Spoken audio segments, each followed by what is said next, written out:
갚는 게요. 밥값도 못하는 게 감히 말대꾸야. 퍼! 마른 뺨을 때리는 소리가 골목까지 울려 퍼졌습니다. 저는 그 자리에 얼어붙었어요. 식당 뒷문 틈으로 보이는 건 제 아들이었습니다. 35살 다 된 장성한 아들이 장모한테 뺨을 맞고 있었어요. 고개를 숙인 채 꼼짝도 못하고요. 옆에 선 며느리는 팔짱을 끼고 구경만 했습니다. 3년 동안 뼈 빠지게 일한 사위를 개만도 못하게 취급하는 거예요. 저는 주먹을 부르르 떨었습니다. 피가 거꾸로 솟았어요. 하지만 참았습니다. 아직은 때가 아니었거든요. 저들은 모릅니다. 허름한 기사식당 주인 영감탱이가 진짜 누구인지, 내 아들을 짓밟은 대가가 얼마나 클지 곧 알게 될 겁니다. 사연 시작 전 구독과 좋아요를 눌러주시면 그곳에 축복이 가득하시기를 바라겠습니다. 안녕하세요. 제 이름은 박춘식입니다. 올해 68살이에요. 사람들은 저를 보면 동네 폐지 줍는 할배쯤으로 생각합니다. 무릎 나온 추리닝 바지에 색바랜 점퍼를 걸치고 30년 된 1톤 트럭을 몰고 다니니까요. 하지만 저에게는 아무도 모르는 비밀이 하나 있습니다. 오늘은 그 비밀 때문에 벌어진 일을 들려드릴까 해요. 새벽 4시였습니다. 30년 된 금성사 알람 시계가 따르릉 울리자마자 저는 눈을 떴어요. 어둠 속에서 더듬더듬 시계를 잡아 알람을 끄고 천장을 바라보았습니다. 천장에는 습기 때문에 생긴 얼룩이 지도처럼 번져 있었죠. 저 얼룩을 볼 때마다 아내 생각이 났습니다. 살아 있었으면 잔소리했을 거예요. 도배 좀 새로 하라고요. 이불을 걷어차고 일어났습니다. 허리가 뻐근했지만 신경 쓰지 않았어요. 68해를 살면서 몸 여기저기 안 쑤신 데가 없으니까요. 늘어진 러닝셔츠 바람으로 이부자리를 꼼꼼하게 갰습니다. 습관이 무섭습니다. 수천억을 가진 놈이 새벽마다 이불 깨는 게 우습겠지만 저는 이게 편했어요. 안방 장롱 앞에 섰습니다. 삐걱거리는 문을 열고 양말 뭉치를 하나씩 치웠어요. 그 뒤에는 낡은 금고가 숨어 있었습니다. 번호를 돌려 열자 어제자로 날짜가 찍힌 서류 뭉치가 보였어요. 대박 푸드 그룹의 결제 서류와 매출 보고서였죠. 낡은 돋보기를 꺼내 서류를 훑었습니다. 눈이 침침해져서 요즘은 이거 없이는 글자가 안 보였어요. 보고서 하단에 적힌 서명이 눈에 들어왔습니다. 대표이사 김철수.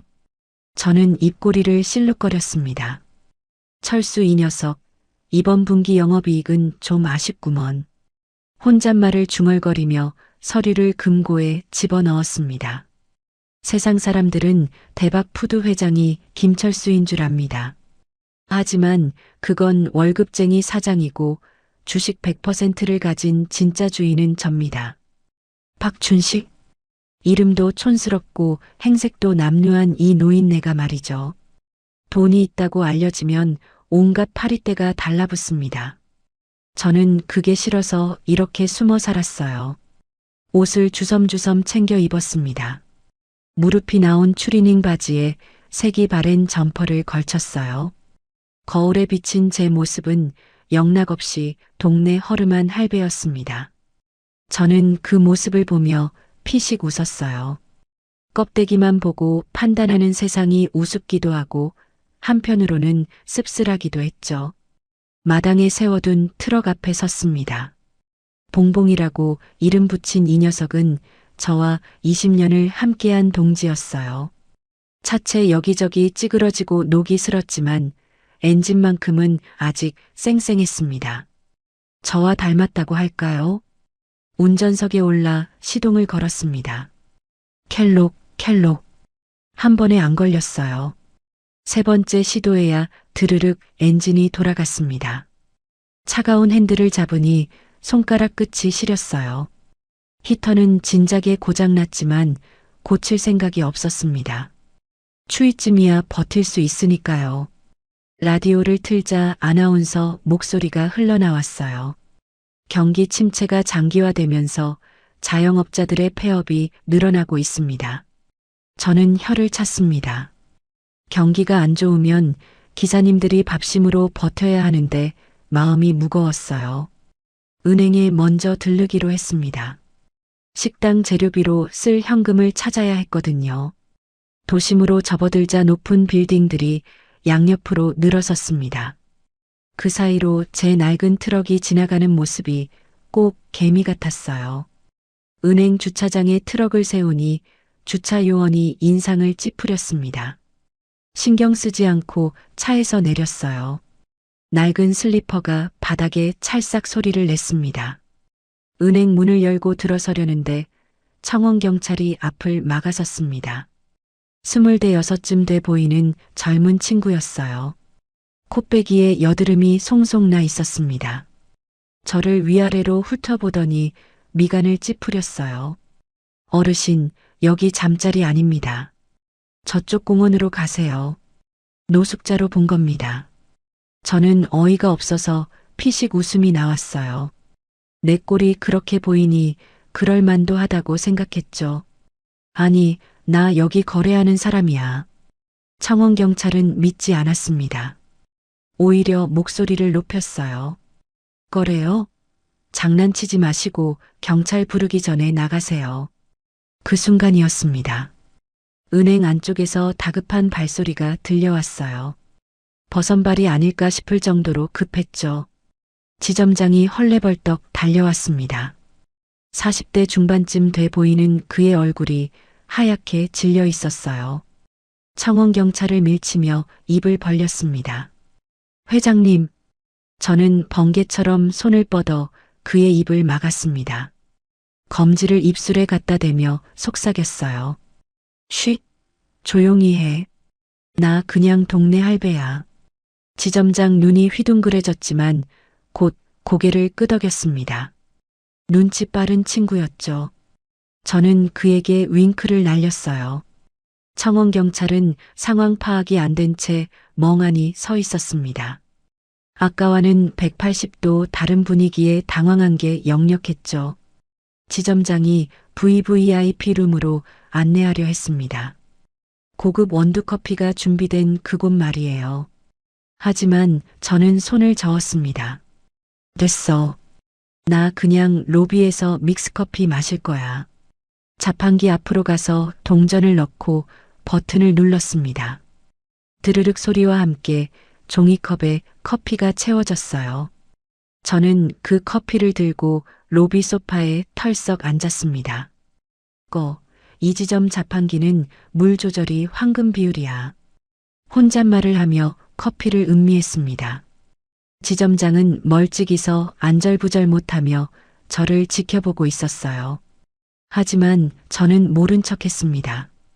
아무도 나를 회장님이라고 부르지 않는 이 평범한 순간이 좋았거든요. 커피를 다 마시고 창구 옆 바구니가 눈에 들어왔습니다. 박하사탕이 수북이 담겨 있었어요. 저는 슬금슬금 다가가 한 주먹 집어 주머니에 넣었습니다. 이건 내가 이 은행에 예치한 수천억에 대한 이자다. 속으로 뻔뻔하게 합리화했죠. 멀리서 지점장이 허탈하게 웃는 게 보였어요. 현금을 찾아 트럭에 올랐습니다. 목적지는 춘식내 기사식당이었어요. 간판도 허름하고 건물도 낡았지만 제 자부심이 담긴 곳이었습니다. 5,000원짜리 백반이지만 쌀도 최상급, 김치도 직접 담근 것, 고기도 국내산만 썼어요. 재료비 아끼면 손님 입이 먼저 알아요. 그게 제 철칙이었습니다. 식당 문을 열자 익숙한 된장국 냄새가 코를 찔렀습니다. 저는 앞치마를 두르고 주방으로 들어갔어요. 칼을 잡으니 마음이 편해졌습니다.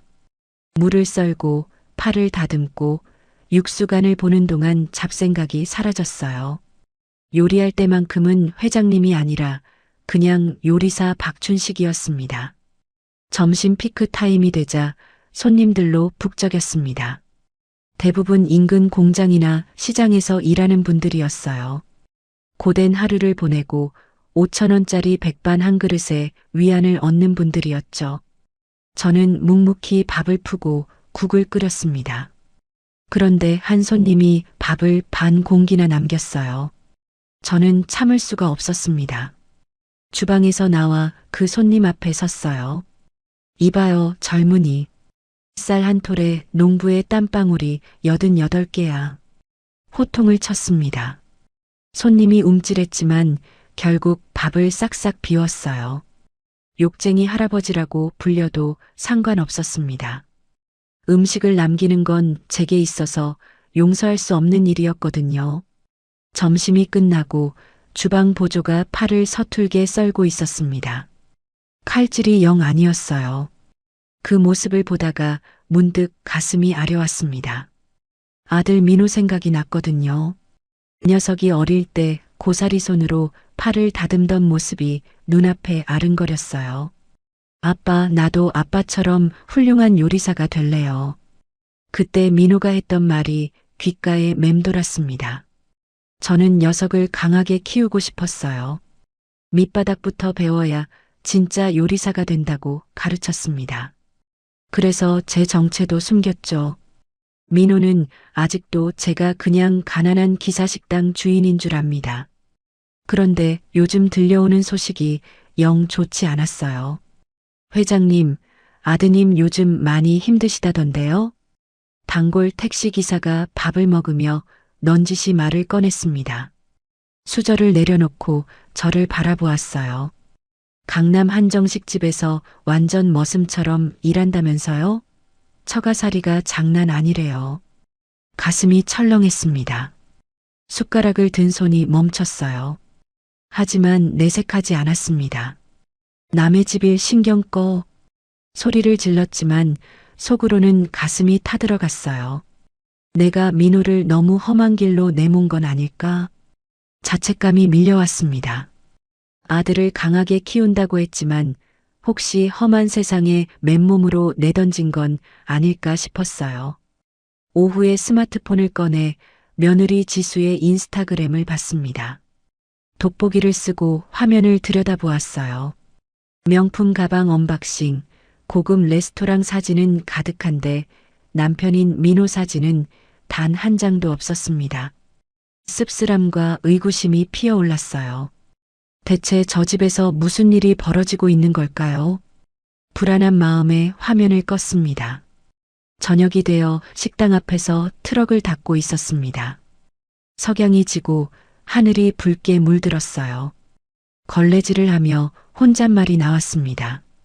봉봉아, 너도 나도 껍데기만 보면 고철인데 속은 쌩쌩하잖냐? 근데 세상 사람들은 껍데기만 본다니까. 트럭 문을 쓰다듬었습니다. 20년 동지와 대화하는 것 같았어요. 바람이 불어 마당에 낙엽이 굴러갔습니다. 바로 그때였습니다. 주머니에서 휴대폰이 울렸어요. 꺼내보니 발신자가 아들이라고 떠 있었습니다. 심장이 쿵 하고 내려앉았어요. 민호는 평소에 먼저 전화하는 법이 없었거든요. 뭔가 일이 생긴 게 분명했습니다. 불길한 예감에 손끝이 떨렸어요. 저는 마른 침을 삼키며 통화 버튼을 눌렀습니다. 손이 떨려서 버튼을 제대로 누르기가 힘들었어요. 여보세요? 전화기 너머로 아들의 갈라지고 떨리는 목소리가 들려왔습니다. 아버지. 민호의 목소리가 전화기 너머로 들려왔습니다. 평소와 달랐어요. 목이 잠겨 있었고 말끝이 흐려졌습니다. 저는 트럭 걸레를 내려놓고 전화기를 꽉 움켜쥐었어요. 왜 그러냐? 무슨 일이야? 한동안 대답이 없었습니다. 전화기 너머로 훌쩍이는 소리만 희미하게 들려왔어요. 38된 장성한 아들이 우는 겁니다. 저는 심장이 철렁 내려앉았어요.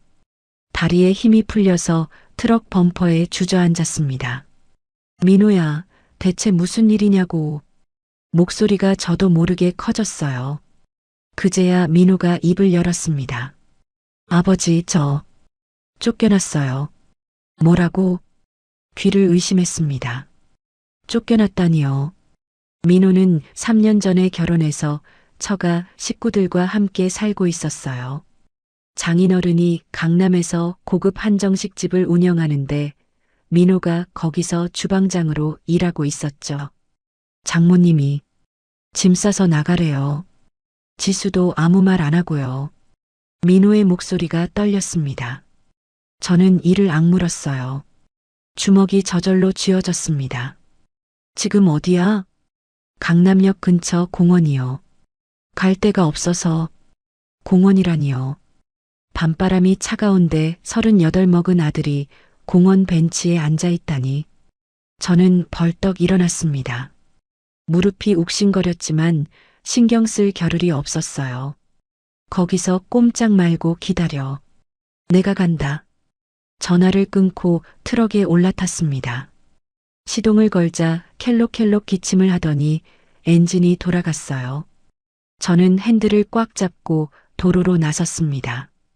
운전하는 내내 머릿속이 복잡했어요. 대체 무슨 일이 있었던 걸까요? 민호가 무슨 잘못을 저질렀나? 아니면 처가에서 무슨 짓을 한 건가? 온갖 생각이 꼬리에 꼬리를 물었습니다. 1시간쯤 달려서 강남역에 도착했어요. 밤인데도 거리에는 사람들이 북적거렸습니다. 번쩍번쩍 빛나는 간판들 사이로 트럭을 몰고 가니 행인들이 힐끗힐끗 쳐다봤어요. 이런데 어울리지 않는 낡은 트럭이 신기했나 봅니다. 공원 입구에 트럭을 세우고 내렸습니다. 가로등 불빛 아래 벤치에 누군가 웅크리고 앉아 있었어요. 검은 패딩 점퍼를 입은 뒷모습이 왠지 낯익었습니다. 민호야. 제가 부르자 그가 고개를 돌렸어요. 민호였습니다.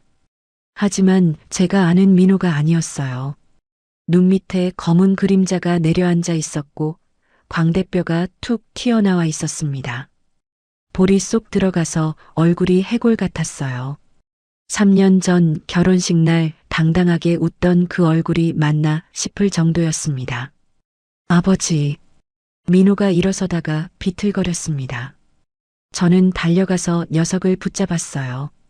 품에 안기는 아들의 몸이 깡마른 게 느껴졌습니다. 뼈만 앙상하게 남은 것 같았어요. 등을 쓸어내리자 등뼈가 손끝에 만져졌습니다. 손목을 잡으니 제 엄지와 검지가 겹칠 정도로 가늘었어요.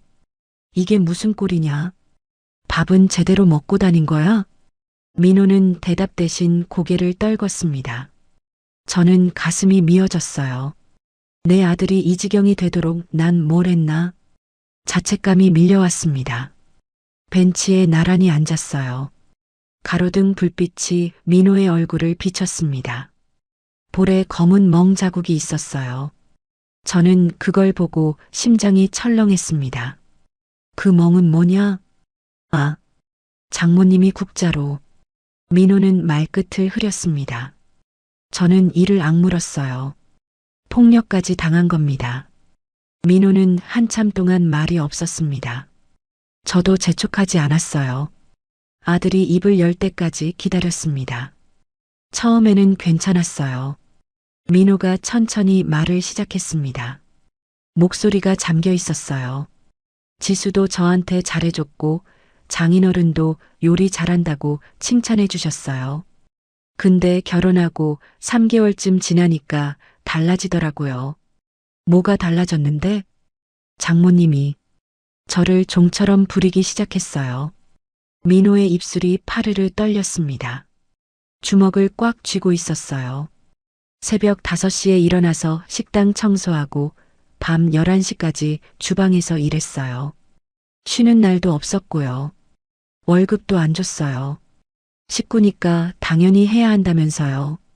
저는 이를 갈았습니다. 그게 무슨 식구 대접입니까? 완전히 머슴 부리듯 한 거잖아요. 밥은 제대로 챙겨줬어?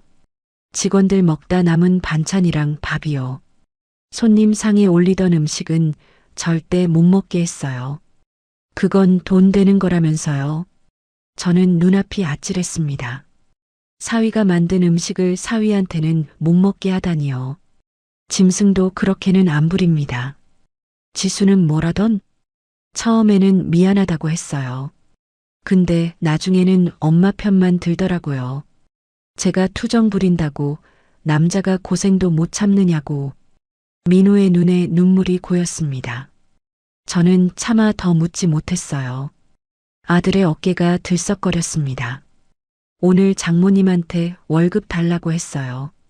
3년 동안 한 푼도 못 받았으니까요. 그랬더니 뭐라는 줄 아세요? 뭐라던? 거지 새끼가 돈 타령이냐고.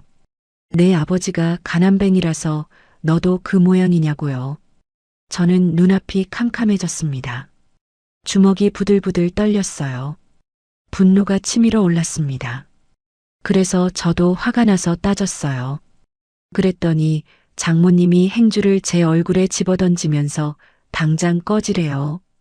더럽다고 다른 직원들 보는 앞에서 빗자루로 쓸어내듯이 밀어냈어요. 지수한테 도움 요청했는데 그 애가 뭐라는 줄 아세요? 민호의 목소리가 갈라졌습니다. 엄마 말이 맞다고. 능력도 없으면서 큰 소리 치지 말래요. 저한테 짐 싸서 나가래요. 저는 말을 잃었습니다. 이게 사람이 할 짓입니까? 3년 동안 뼈 빠지게 일한 사위를 하루아침에 내쫓다니요. 짐은 캐리어 하나요. 옷 몇 벌이랑 신발 하나. 그게 제가 가진 전부예요.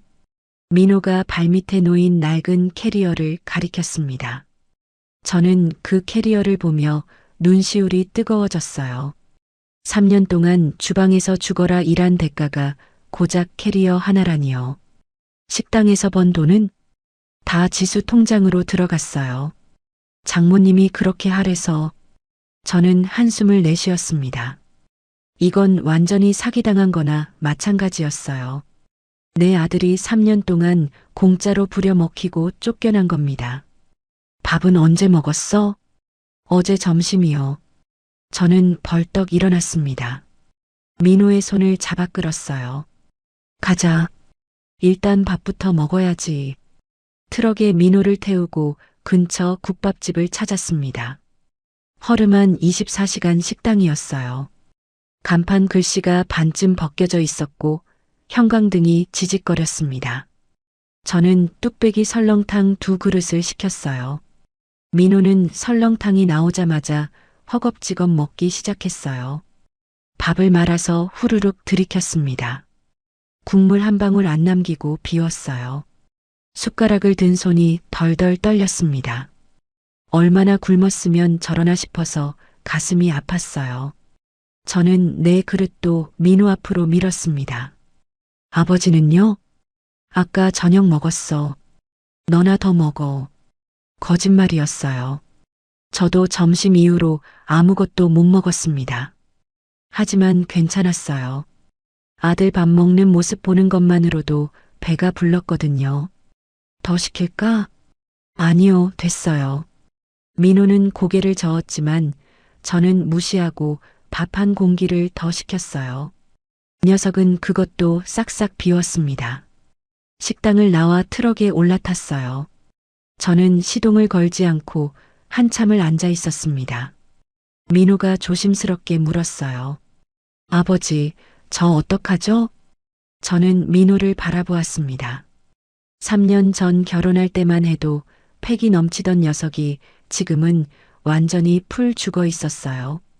어깨가 축 처져 있었고 눈빛에 생기가 없었습니다. 우리 집으로 가자. 네. 민호가 눈을 동그랗게 떴습니다. 저는 녀석의 손을 잡았어요. 손이 얼음장처럼 차가웠습니다. 당분간 아버지 집에서 지내. 식당 일 도우면서 몸 좀 추스르고. 민호의 눈에 눈물이 핑 돌았습니다.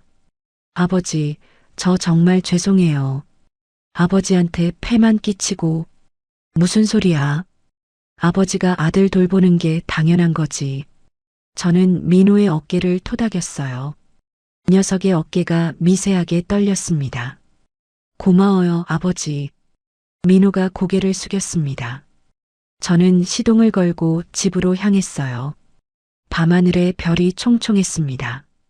옆자리에서 민호의 조용한 숨소리가 들렸어요. 녀석은 어느새 잠들어 있었습니다. 운전하면서 저는 생각에 잠겼어요. 이대로 두면 안 되겠다 싶었습니다. 민호가 당한 일을 그냥 넘어갈 수는 없었어요. 하지만 지금 당장 뭘 어떻게 해야 할지 모르겠었습니다. 집에 도착하니 밤 11시가 넘었어요. 저는 민호를 안방에 눕히고 이불을 덮어주었습니다. 장롱에서 내복을 꺼내 발치에 놓아두었어요. 새벽에 추울 테니까요. 녀석은 머리가 베개에 닿자마자 스르르 눈을 감았습니다. 얼마나 지쳐 있었는지 금세 잠이 들었어요. 코 고는 소리가 희미하게 들려왔습니다. 저는 마루에 앉아 담배를 한 대 피웠어요. 연기가 허공으로 흩어졌습니다. 머릿속에서 장모라는 여자의 얼굴이 떠올랐어요. 거지 새끼라고 했다죠. 가난뱅이라고 했다죠.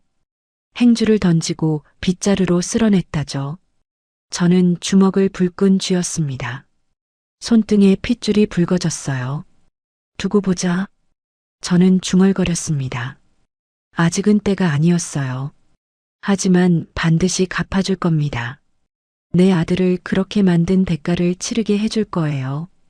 당신들이 무시한 그 가난뱅이 아버지가 누군지 똑똑히 보여주겠습니다.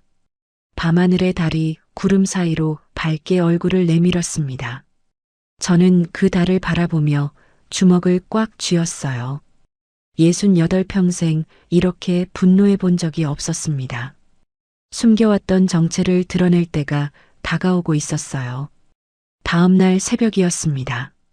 저는 평소처럼 4시에 눈을 떴어요. 안방에서 민호가 자고 있어서 발소리를 죽이며 부엌으로 갔습니다. 쌀을 씻고 된장찌개를 끓였어요. 냉장고에서 계란을 꺼내 후라이도 부쳤습니다. 6시쯤 민호가 부스스한 얼굴로 부엌에 나타났어요. 눈이 퉁퉁 부어 있었습니다. 밤새 울었나 봅니다. 아버지, 뭐 하세요? 밥했다. 앉아. 저는 밥상을 차렸어요. 흰 쌀밥에 된장찌개, 계란 후라이, 깍두기. 거창한 건 아니었지만 정성껏 차린 상이었습니다. 민호는 밥상을 보더니 눈시울이 붉어졌어요. 왜 그러냐? 3년 만에 이렇게 차린 밥상 보는 거예요. 저는 가슴이 먹먹해졌습니다. 3년 동안 남은 음식만 먹었다더니 이런 평범한 밥상도 못 받아본 거예요. 저는 숟가락을 들었습니다. 어서 먹어. 식는다. 민호는 고개를 숙이고 밥을 먹기 시작했어요. 한 숟가락 뜨더니 눈물이 뚝뚝 떨어졌습니다. 밥알 위로 눈물이 떨어지는데도 녀석은 계속 먹었어요. 저는 못 본 척하며 찌개를 떠먹었습니다. 아버지 된장찌개는 역시 최고예요. 민호가 코를 훌쩍이며 말했습니다. 저는 괜히 목이 메어서 물을 벌컥 마셨어요. 아침을 먹고 민호를 재웠어요. 몸이 너무 상해서 당분간은 푹 쉬어야 했거든요. 이불을 덮어주면서 보니 녀석의 손등에 화상 자국이 있었습니다. 오래된 것 같았어요.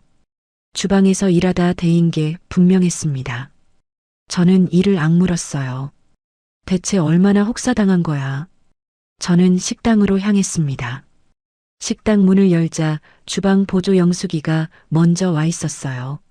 55살 아줌마인데 일을 참 잘했습니다. 양파를 다듬다가 저를 보더니 눈이 동그래졌어요. 어머, 사장님. 오늘 안색이 안 좋으세요. 어제 잠을 못 잤어. 저는 대충 둘러댔어요. 앞치마를 두르고 칼을 잡았습니다. 물을 썰면서도 머릿속에서는 다른 생각이 돌아갔어요. 처가 식당이 강남에 있다고 했죠. 이름이 뭐였더라? 민호가 금수정이라고 했던 것 같았습니다. 영수가 혹시 강남에 금수정이라는 한정식집 알아? 금수정이요?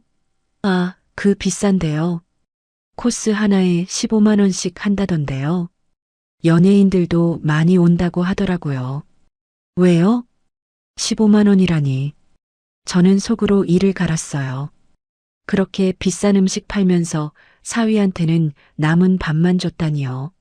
손님 한 테이블 받으면 민호 한 달 밥값도 남을 텐데 말입니다. 아니, 그냥 누가 거기 맛있다고 해서. 저는 대수롭지 않은 듯이 말을 흘려버렸습니다. 점심 장사를 마치고 저는 트럭에 올랐습니다. 목적지는 강남이었어요. 직접 눈으로 확인하고 싶었습니다. 그 식당이 어떤 곳인지, 그 인간들이 어떻게 생겼는지. 1시간 반쯤 걸려서 강남에 도착했어요. 내비게이션을 보며 골목을 찾아 들어갔습니다. 고급스러운 건물들 사이에 금수정이라는 간판이 보였어요. 2층짜리 한옥 건물이었습니다. 기와 지붕이 반질반질 윤이 났어요. 대문에는 금빛 글씨로 금수정이라고 새겨져 있었습니다. 저는 트럭을 골목 구석에 세우고 건물을 바라보았습니다. 입구에 검은 양복을 입은 직원이 서 있었어요. 발레 파킹 직원인가 봅니다. 주차장에는 외제차들이 줄지어 있었어요.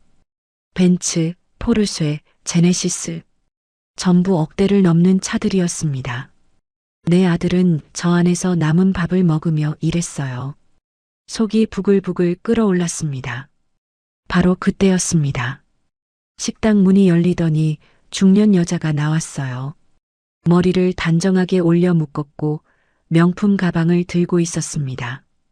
옆에는 젊은 여자가 있었어요. 그 여자를 보는 순간 저는 심장이 덜컥 내려앉았습니다. 며느리 지수였어요.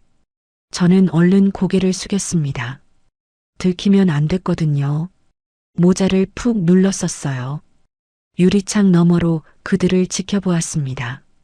중년 여자가 장모인 것 같았습니다. 나이는 60 안팎으로 보였어요. 입술이 얇고 눈매가 날카로웠습니다. 인상이 사나웠어요. 두 사람은 깔깔대며 웃고 있었어요. 어제 사위를 내쫓고도 저렇게 태어나다니. 양심이라곤 눈곱만큼도 없는 것들이었습니다. 엄마, 오늘 백화점 가요. 새로 나온 가방 있대요. 지수의 목소리가 바람결에 들려왔습니다. 저는 주먹을 꽉 쥐었어요. 남편 쫓아내고 쇼핑이나 간다고요. 피가 거꾸로 솟는 것 같았습니다. 장모와 지수가 발렛 직원에게 차 키를 받아들었어요. 검은색 외제차였습니다. 번호판을 보니 8천만 원은 넘어 보이는 최신형 차였어요. 두 사람은 차에 올라타더니 유유히 사라졌습니다. 테일램프 불빛이 점점 작아졌어요. 저는 한참 동안 그 자리에 앉아 있었어요. 분노가 끓어올랐습니다. 내 아들은 3년 동안 저 식당에서 종처럼 일했어요. 새벽부터 밤까지 등뼈가 휘도록 일했습니다. 그 대가가 뭐예요? 캐리어 하나, 볼에남 멍 자국, 뼈만 남은 몸뚱이, 손등에 화상 자국. 저는 핸들을 쾅 내리쳤습니다. 손바닥이 얼얼했지만 아프지 않았어요. 분노가 고통을 덮어버렸거든요. 트럭 시동을 걸면서 금수정 건물을 다시 한번 바라보았습니다. 저 화려한 건물 뒤에 내 아들의 피와 땀이 스며 있었어요. 저들은 그걸 착취해서 명품 가방을 사고 외제차를 굴렸습니다. 저는 두 눈에 불을 켜고 중얼거렸어요. 두고 봐라. 내가 반드시 되갚아주마. 집으로 돌아오니 해가 뉘엿뉘엿 지고 있었습니다. 하늘이 주황빛으로 물들었어요. 민호가 마당에서 빨래를 널고 있었어요. 제 러닝셔츠와 양말을 정성스럽게 널고 있었습니다.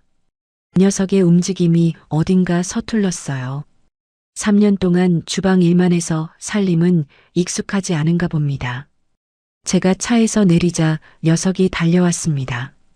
아버지, 어디 다녀오셨어요? 그냥 좀 돌아다녔어. 바람 좀 쐬고. 저는 거짓말을 했어요. 금수정에 다녀왔다고 말하면 민호가 상처받을 것 같았거든요. 저녁을 먹고 마루에 앉아 있는데 민호의 휴대폰이 울렸습니다. 카카오톡 알림음이었어요. 민호가 화면을 보더니 얼굴이 굳어졌어요. 저도 긴장이 됐습니다. 좋은 소식일 리가 없었어요. 누구냐? 지수예요. 저는 심장이 쿵쾅거렸습니다. 민호가 떨리는 손으로 전화를 받았어요. 여보세요? 전화기 너머로 지수의 목소리가 새어나왔습니다. 날카롭고 차가운 목소리였어요. 민호 씨, 이혼 서류 보냈으니까 도장 찍어서 보내요. 위자료 같은 거 생각하지 마요. 줄 돈 없으니까. 민호의 얼굴이 창백해졌습니다. 입술이 파르르 떨렸어요. 손에서 힘이 빠졌는지 전화기가 흔들렸습니다. 지수야, 우리 한 번만 얘기 좀. 얘기할 거 없어요. 솔직히 말할게요. 나 다른 사람 만나고 있어요. 6개월 됐어요. 그러니까 깔끔하게 정리해요. 뚝.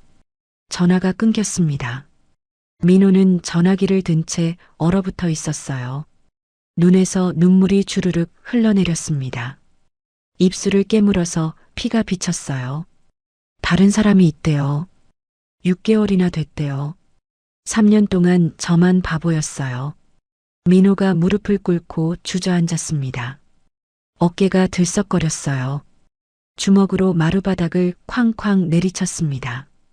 손등에서 피가 났지만 녀석은 멈추지 않았어요. 저는 아들 옆에 앉아서 등을 쓸어주었습니다. 울어라. 실컷 울어. 저도 눈물이 났어요. 하지만 꾹 참았습니다. 아버지가 울면 아들이 더 힘들어질 테니까요. 가슴이 찢어지는 것 같았어요. 3년 동안 아들을 괴롭힌 것도 모자라 바람까지 폈다니.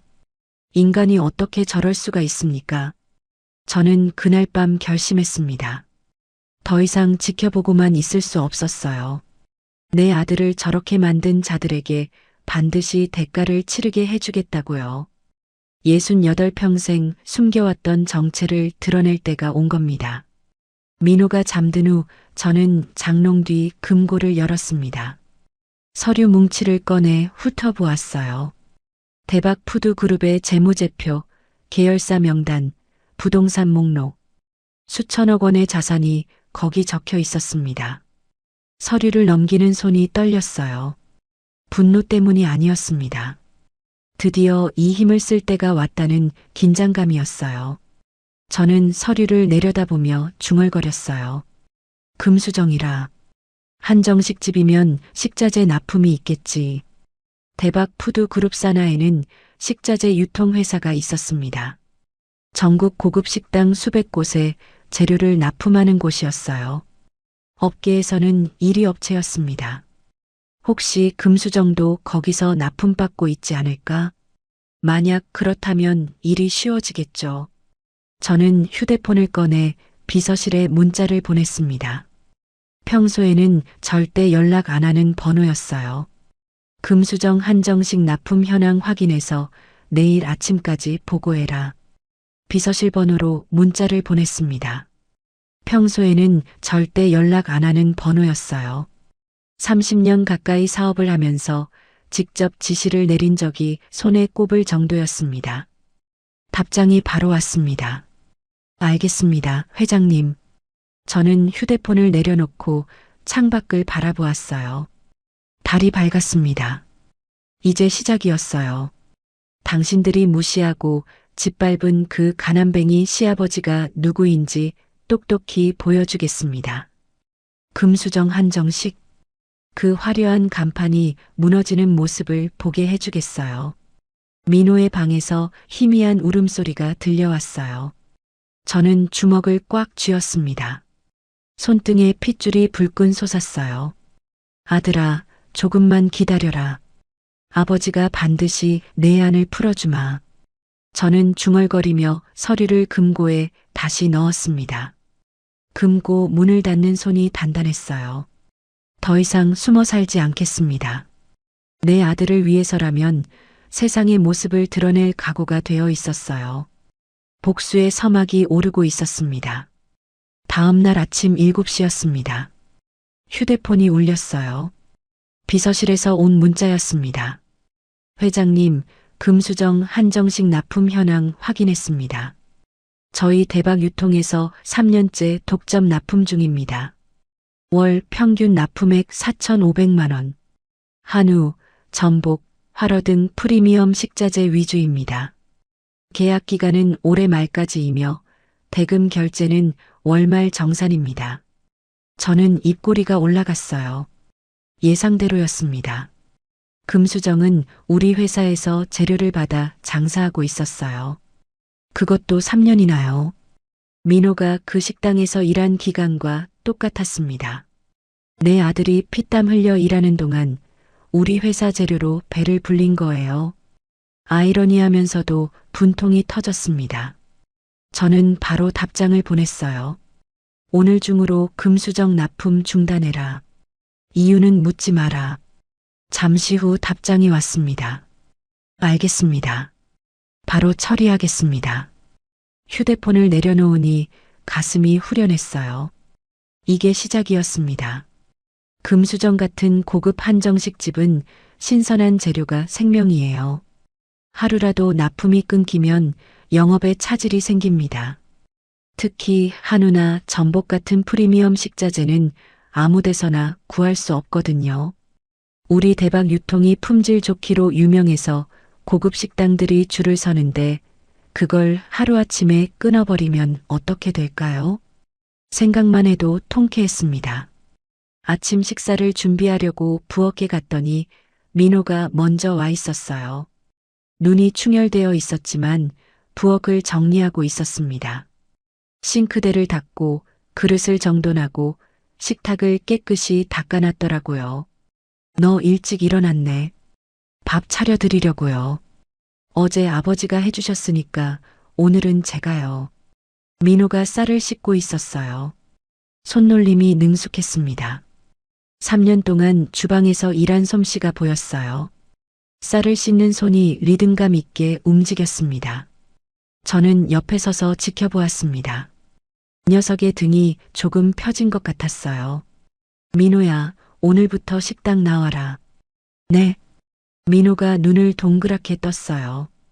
저는 고개를 끄덕였습니다. 춘식네 기사식당. 아버지 일 도와줘. 민호의 눈에 눈물이 고였습니다. 입술을 깨물며 고개를 숙였어요. 아버지, 감사합니다. 고마워하긴. 일하는 거야. 월급도 줄 거고. 저는 퉁명스럽게 말했지만 속으로는 뿌듯했어요. 아들이 다시 일어설 수 있게 해주고 싶었습니다. 식당에 민호를 데리고 갔어요. 영숙이가 민호를 보더니 반갑게 맞았습니다. 어머, 이 청년이 누구예요? 내 아들이야. 오늘부터 여기서 일할 거야. 영숙이 눈이 휘둥그레졌어요. 사장님한테 아들이 있는 줄 몰랐다는 표정이었습니다. 저는 평소에 가족 얘기를 안 하거든요. 아이고, 아들이 있으셨구나. 잘생겼네요. 키도 크고. 민호가 쑥스러운 듯 고개를 숙였어요. 저는 민호에게 앞치마를 건넸습니다. 오늘은 홀 서빙부터 해. 천천히 익혀. 민호는 고개를 끄덕이고 앞치마를 둘렀어요. 3년 동안 주방에만 있어서 손님 응대는 서툴 거예요. 하지만 괜찮았습니다. 천천히 가르치면 됐어요. 녀석의 손이 미세하게 떨렸습니다. 긴장한 거겠죠. 저는 녀석의 어깨를 톡톡 쳤어요. 긴장하지 마. 여기는 내 집이야. 민호가 눈시울이 붉어지며 고개를 끄덕였습니다. 점심시간이 됐습니다. 손님들이 밀려들었어요. 대부분 택시 기사님들이나 시장 상인분들이었습니다. 민호는 서툴지만 열심히 움직였습니다. 물컵을 나르고 반찬을 리필하고 계산을 도왔어요. 처음에는 손님 눈을 제대로 못 마주치더니 점심이 끝날 때쯤에는 제법 자연스러워졌습니다. 한 손님이 민호에게 말을 걸었습니다. 젊은 양반, 여기서 처음 보네? 네, 오늘부터 일하게 됐습니다. 민호가 공손하게 대답했어요. 손님이 웃으며 말했습니다. 사장님 아들인가? 얼굴이 닮았어. 저는 주방에서 그 모습을 지켜보며 흐뭇했어요. 민호가 조금씩 생기를 찾아가는 것 같았습니다. 눈빛에 힘이 돌아오고 있었어요. 오후 3시쯤이었어요. 휴대폰이 다시 울렸습니다. 비서실 문자였어요. 회장님, 금수정 측에서 난리가 났습니다. 납품 중단 이유를 알려달라고 항해 전화가 쇄도하고 있습니다. 어떻게 할까요? 저는 피식 웃었어요. 예상보다 빨랐습니다. 금수정이 벌써 발등에 불이 떨어진 모양이에요. 오늘 저녁 손님들한테 내놓을 재료가 없으니 지금쯤 발칵 뒤집어졌겠죠. 고급 한정식 집에서 재료가 없다고 하면 손님들이 가만히 있겠어요. 무시해라. 아무 대응하지 마. 이유 묻거든 내부 사정이라고만 해. 답장을 보내고 휴대폰을 주머니에 넣었습니다. 이제 저들이 발버둥 치는 모습을 지켜보면 됐어요. 저녁 때 집에 돌아오니 민호가 먼저 와서 저녁을 준비하고 있었어요. 된장찌개 냄새가 코를 찔렀습니다. 밥솥에서 김이 모락모락 피어올랐어요. 오늘 어땠어? 좋았어요. 손님들이 친절하시더라고요. 금수정이랑은 완전 달라요. 민호의 얼굴에 희미한 미소가 번졌어요. 며칠 전만 해도 죽은 사람 같던 녀석이 조금씩 살아나고 있었습니다. 볼에 있던 멍도 옅어지고 있었어요. 저는 그 모습을 보며 가슴이 따뜻해졌어요. 식당 손님들은 순박해. 비싼 돈 내고 와서 트집 잡는 사람들이랑은 다르지. 맞아요. 오늘 택시 기사님 한 분이 반찬 맛있다고 엄지척 해주셨어요. 민호가 수줍게 웃었습니다. 3년 만에 보는 아들의 미소였어요. 밥을 먹는데 민호의 휴대폰이 울렸습니다. 화면을 보더니 민호의 얼굴이 굳어졌어요. 누구냐? 장모님이에요.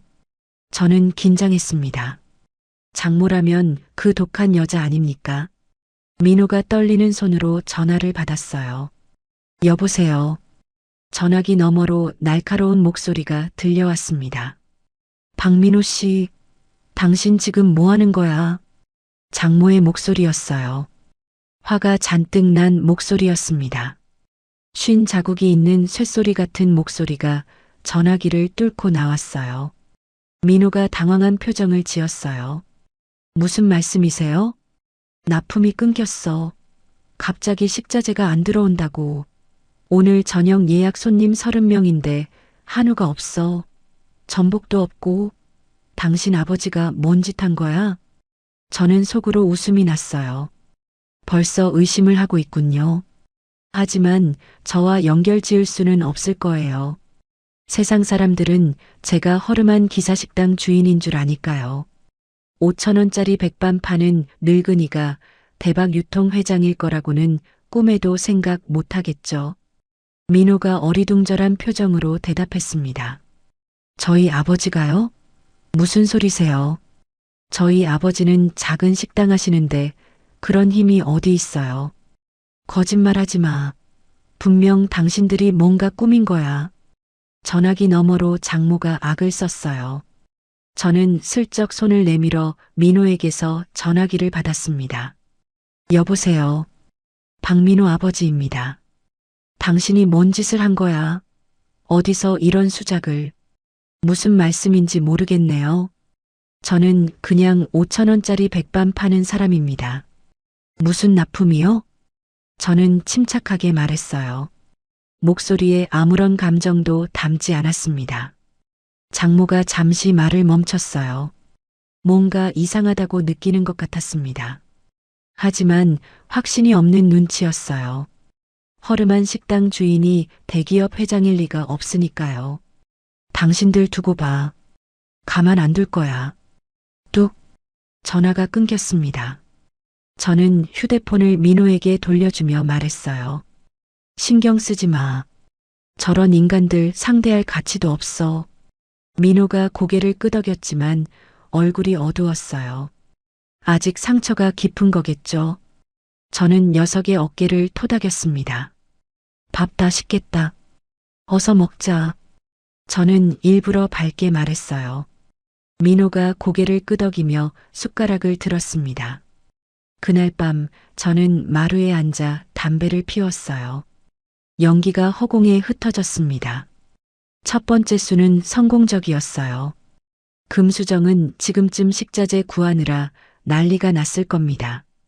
대박 유통에서 납품하던 프리미엄 식자재를 갑자기 다른 데서 구하기는 쉽지 않거든요. 업계 1위인 우리 회사만큼 품질 좋은 데가 없으니까요. 하지만 이건 시작에 불과했어요. 납품 중단만으로는 금수정이 망하지 않습니다. 일시적인 타격일 뿐이에요. 며칠 고생하다가 다른 납품 업체를 찾으면 그만이거든요.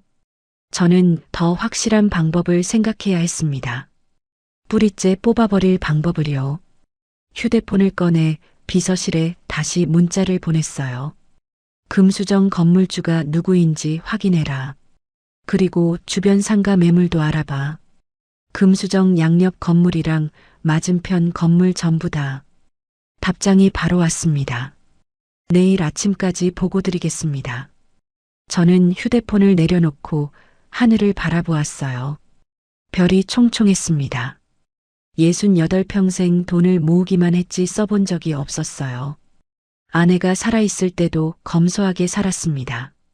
돈이 있어도 쓸 데가 없었거든요. 하지만 이제는 다릅니다. 내 아들을 위해서라면 그 돈을 다 쓸 각오가 되어 있었습니다. 금수정을 무너뜨리는데 얼마가 들든 상관없었어요. 100억이 들면 100억을 쓰고 1000억이 들면 1000억을 쓸 겁니다. 돈은 이럴 때 쓰라고 있는 거니까요. 기다려라. 이제 시작이야. 저는 중얼거리며 담배를 비볐어요. 재떨이에 불씨가 스러졌습니다. 민호의 방에서 희미한 코 고는 소리가 들려왔어요. 녀석이 편히 자고 있다는 뜻이었습니다. 저는 그 소리를 들으며 마음이 놓였어요. 내일이면 금수정 건물 정보가 올 겁니다. 그때부터 본격적인 작전이 시작돼요. 복수의 두 번째 수를 준비할 시간이었습니다. 저는 자리에서 일어나 방으로 들어갔어요. 내일을 위해 힘을 아껴야 했거든요. 다음 날 아침 6시였습니다. 휴대폰 알림이 울렸어요. 비서실에서 온 보고서였습니다. 회장님, 금수정 건물 정보입니다. 건물주는 황정태 씨로 현재 금수정 측과 월세 계약 중입니다. 보증금 3억에 월세 1,500만 원. 계약 기간은 내년 6월까지입니다. 건물 시세는 약 85억 원으로 추정됩니다. 참고로 건물주 황정태 씨는 최근 사업 부진으로 자금난을 겪고 있다는 정보가 있습니다. 저는 눈이 번쩍 떠졌어요. 건물주가 돈이 궁하다고요. 이건 기회였습니다. 돈이 급한 사람에게 시세보다 높은 가격을 제시하면 거절할 사람이 없거든요. 세상 일이란 게 타이밍이에요. 내가 필요할 때 상대방도 필요하면 일이 술술 풀리는 법입니다. 이어서 주변 상가 정보도 왔습니다. 금수정 오른쪽 건물은 현재 매물로 나와 있습니다. 3층짜리 상가 건물로 시세 62억입니다. 1층에는 커피숍, 2층에는 네일샵, 3층에는 사무실이 있습니다. 왼쪽 건물은 개인 소유로 매물은 아니나 협상 가능할 것으로 보입니다. 맞은편 건물은 임대상가로 현재 공실이 2개 있습니다. 저는 입꼬리가 올라갔어요. 퍼즐 조각이 맞춰지는 기분이었습니다. 금수정 주변을 전부 사들이면 저들은 사방이 막히게 됩니다. 사면 초과. 그게 제 전략이었어요. 저는 비서실에 답장을 보냈습니다. 금수정 오른쪽 건물 바로 계약해라. 시세대로 주고. 그리고 건물주 황정태 씨한테 연락해서 미팅 잡아라. 내가 직접 만나겠다. 오늘 안으로. 답장이 바로 왔어요. 알겠습니다. 오늘 중으로 처리하겠습니다. 회장님, 직접 만나시려는 이유가 있으신지요? 이유는 묻지 마. 시키는 대로 해. 저는 짧게 답장을 보냈습니다. 비서실에서도 더 이상 묻지 않았어요. 30년 동안 회장님의 지시에 토를 달면 안 된다는 걸 잘 알고 있으니까요. 휴대폰을 내려놓으니 가슴이 두근거렸습니다. 수십 년 만에 직접 사업 전선에 나서는 기분이었어요. 젊었을 때 맨주먹으로 시작해서 여기까지 왔는데 이제는 아들을 위해 그 힘을 쓸 때가 된 겁니다. 아침을 먹고 식당으로 향했어요. 민호가 옆자리에서 창밖을 바라보고 있었습니다. 표정이 한결 나아 보였어요. 볼에 살이 조금 붙은 것 같았습니다. 눈 밑 다크서클도 옅어졌어요. 민호야, 요즘 잠은 잘 자냐? 네, 아버지 집에 오니까 편해요. 금수정에서는 새벽 5시에 일어나야 해서 늘 피곤했거든요. 밤 11시에 자고 새벽에 일어나니까 잠이 항상 부족했어요. 민호가 쓴웃음을 지었어요. 저는 속이 쓰렸습니다. 3년 동안 녀석이 얼마나 고생했는지 생각하면 지금도 이가 갈렸어요. 하루에 4~5시간밖에 못 잔 거잖아요. 사람이 그렇게 살면 몸이 망가지는 게 당연합니다. 식당에 도착해서 점심 준비를 하는데 휴대폰이 울렸습니다. 비서실이었어요. 회장님, 건물주 황정태 씨가 오늘 오후 3시에 만나자고 합니다. 장소는 회장님께서 정해주시면 됩니다. 저는 잠시 생각했어요. 어디서 만날까? 호텔 라운지 같은 데서 만나면 정체가 드러날 수 있었습니다. 저는 웃음이 났어요. 좋은 생각이 떠올랐거든요. 춘식네 기사식당으로 오라고 해라. 주소 알려주고 허름한 식당에서 100억짜리 거래를 한다니. 생각만 해도 웃겼어요. 하지만 저는 그게 좋았습니다. 겉모습으로 사람을 판단하는 세상에 작은 반격이죠. 답장을 보내고 휴대폰을 넣었습니다. 영숙이가 의아한 표정으로 물었어요. 사장님, 누구 오세요? 응, 손님 하나 올 거야. 신경 쓰지 마. 오후 3시가 됐습니다. 점심 손님들이 빠지고 식당이 한산해졌어요. 민호는 설거지를 하고 있었고 영숙이는 내일 반찬 준비를 하고 있었습니다. 그때 문이 열리더니 양복을 빳빳하게 차려입은 남자가 들어왔습니다. 50대 중반쯤 돼 보였어요. 넥타이를 매고 있었는데 매듭이 삐뚤어져 있었습니다. 이마에 땀이 송골송골 맺혀 있었어요. 긴장한 기색이 역력했습니다. 주변을 두리번거리며 뭔가 찾는 눈치였어요. 저기, 박춘식 사장님 계십니까? 저는 앞치마를 두른 채로 나갔어요. 기름때가 묻은 앞치마였습니다. 내가 박춘식이요. 남자의 눈이 휘둥그레졌어요. 제 행색을 위아래로 훑어보았습니다. 허름한 기사식당 주인이 자기를 부른 사람이라니 당황한 게 분명했어요. 저기, 대박 푸드 그룹 회장님이시라고. 맞아요. 앉으시오. 저는 태연하게 말하며 자리를 권했습니다. 황정태 씨는 어리둥절한 표정으로 앉았어요. 저는 맞은편에 앉으며 말을 꺼냈습니다. 단도직입적으로 말하겠소. 당신 건물 내가 사고 싶소. 네.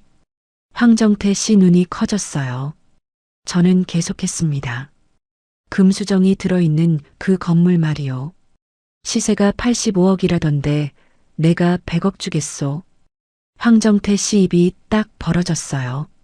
시세보다 15억이나 더 주겠다니 놀랄만 했죠. 저는 그의 반응을 살폈습니다. 눈동자가 흔들리고 있었어요. 마음이 동하고 있다는 증거였습니다. 손가락이 테이블 위에서 까딱거렸어요. 왜 그렇게까지? 이유는 묻지 마시오. 사업상 필요해서 그렇소. 대신 조건이 하나 있소. 일주일 안에 계약하고 한 달 안에 잔금 치르겠소. 현금으로.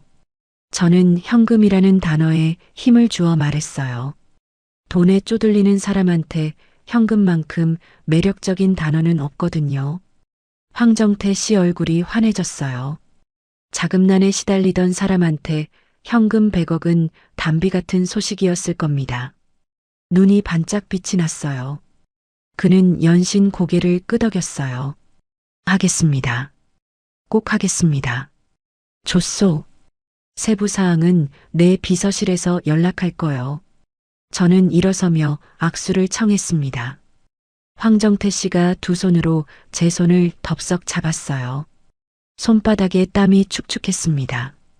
감사합니다. 정말 감사합니다. 황정태 씨가 연신 허리를 굽히며 나갔어요. 문이 닫히자 영숙이가 다가왔습니다. 사장님, 저 양반 누구예요? 엄청 굽실거리던데. 그냥 부동산 일로 만난 사람이야.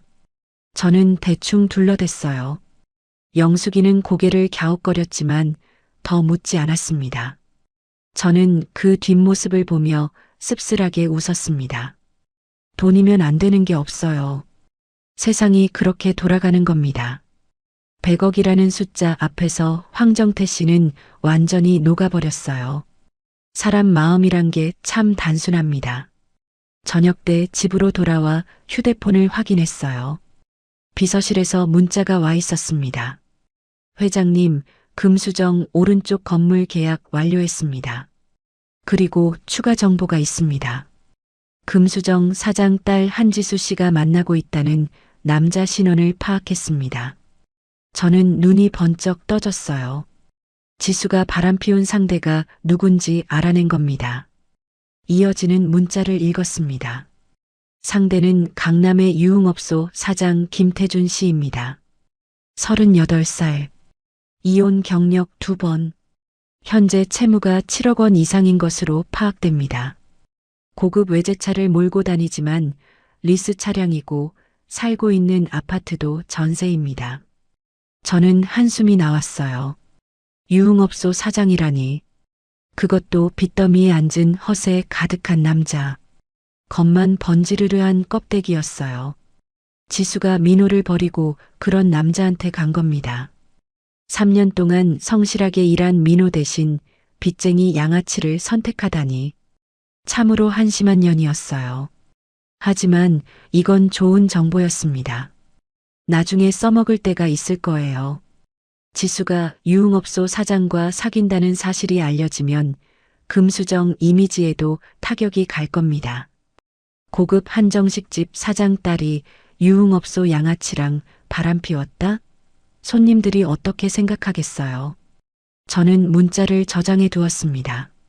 언젠가 쓸 날이 올 거예요. 민호가 저녁을 차려놓고 기다리고 있었어요. 오늘은 김치찌개를 끓였더군요. 냄새가 구수했습니다. 식탁에 앉으니 녀석이 조심스럽게 물었습니다. 아버지, 오늘 낮에 오신 손님 누구세요? 양복 입은 분이던데. 그냥 아는 사람이야. 예전에 거래하던 분. 저는 대충 얼버무렸어요. 아직 민호에게 제 정체를 밝힐 때가 아니었습니다. 때가 되면 알려줄 거예요. 금수정이 완전히 무너지고 처가 식구들이 바닥에 떨어지는 그날에요. 그때 민호 앞에서 모든 걸 보여줄 겁니다. 내 아버지가 누구인지. 밥을 먹으면서 저는 앞으로의 계획을 생각했습니다. 건물을 손에 넣으면 금수정을 내쫓을 수 있어요. 새 건물주가 재계약을 거부하면 그만이거든요. 게다가 주변 건물까지 사들이면 금수정은 완전히 고립됩니다. 사방이 막히면 숨을 쉴 수가 없어요. 그게 제가 원하는 거였습니다. 저는 밥을 씹으며 속으로 중얼거렸어요. 이제 절반이다. 나머지 절반은 더 확실하게 끝내주마. 민호가 맛있게 밥을 먹고 있었습니다. 볼에 있던 멍은 거의 사라졌어요. 얼굴에 혈색이 돌아오고 있었습니다. 3년 동안 쌓인 피로가 조금씩 풀리는 것 같았어요. 저는 그 모습을 보며 마음을 다잡았습니다. 아들의 한을 풀어주는 것. 그게 아버지로서 제가 할 일이었어요. 밥을 다 먹고 민호가 설거지를 하겠다며 일어났습니다. 저는 마루로 나와 담배를 피웠어요. 연기가 밤하늘로 올라갔습니다. 별이 반짝였어요. 아직 갈 길이 멀다. 저는 중얼거렸습니다. 건물을 사는 건 시작일 뿐이에요. 금수정을 완전히 무너뜨리고 장모와 지수의 코를 납작하게 만들어야 합니다. 그래야 민호가 받은 상처가 조금이나마 치유될 거예요. 담배 연기 사이로 금수정의 화려한 간판이 떠올랐습니다. 곧 그 간판이 떨어지는 모습을 보게 될 거예요. 저는 그 상상을 하며 입꼬리를 올렸습니다. 일주일이 지났습니다. 비서실에서 연락이 왔어요. 회장님, 금수정 건물 계약 완료됐습니다. 등기 이전도 마무리됐고요. 이제 회장님 소유입니다. 저는 휴대폰을 들고 피식 웃었어요. 드디어 건물이 제 손에 들어왔습니다. 이제 금수정은 제 건물에서 장사하는 셈이에요. 임대료를 올리든 재계약을 거부하든 모든 게 제 마음대로였습니다. 100억이라는 거금을 썼지만 아깝지 않았어요. 돈은 이럴 때 쓰라고 있는 거니까요. 금수정 측에 건물주 변경 통보 보내라. 새 건물주 이름은 밝히지 말고 법인 명의로 되어 있으니까 누군지 못 알아낼 거야. 알겠습니다. 그리고 회장님, 금수정 쪽 동향 보고 드립니다. 납품 중단 이후 다른 업체에서 재료를 받고 있는데 품질이 예전만 못하다는 손님 불만이 늘고 있답니다. 인터넷 리뷰에도 맛이 변했다는 글이 올라오고 있고요. 저는 고개를 끄덕였어요. 예상대로였습니다. 대박 유통 식자재 품질을 따라올 때가 어디 있겠어요. 금수정은 서서히 무너지고 있었어요. 제 손바닥 위에 점심 장사를 마치고 식당을 정리하고 있었습니다. 손님들이 다 빠지고 식당이 조용해졌어요. 민호가 홀 바닥을 쓸고 저는 주방을 닦고 있었어요. 창밖으로 오후 햇살이 비쳐 들어왔습니다. 평화로운 오후였어요. 그때 식당 문이 벌컥 열렸습니다. 박민호. 날카로운 여자 목소리가 식당 안을 찔렀어요. 저는 고개를 돌렸습니다. 문 앞에 두 여자가 서 있었어요. 한 명은 중년 여자, 한 명은 젊은 여자. 장모와 지수였습니다. 민호의 얼굴이 창백해졌어요. 손에 들고 있던 빗자루가 덜컥 바닥에 떨어졌습니다. 몸이 굳어버린 것처럼 움직이지 못했어요. 저는 천천히 앞치마를 벗으며 주방에서 나왔어요.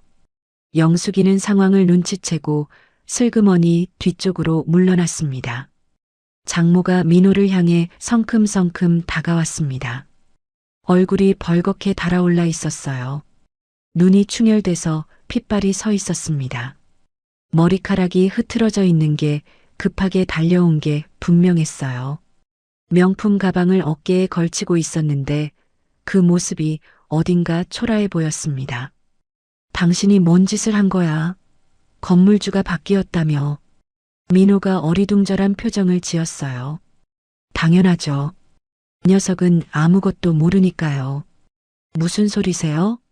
저는 아무것도 안 했는데요. 거짓말하지 마. 납품도 끊기고 건물주도 바뀌고 분명 당신들이 꾸민 거야.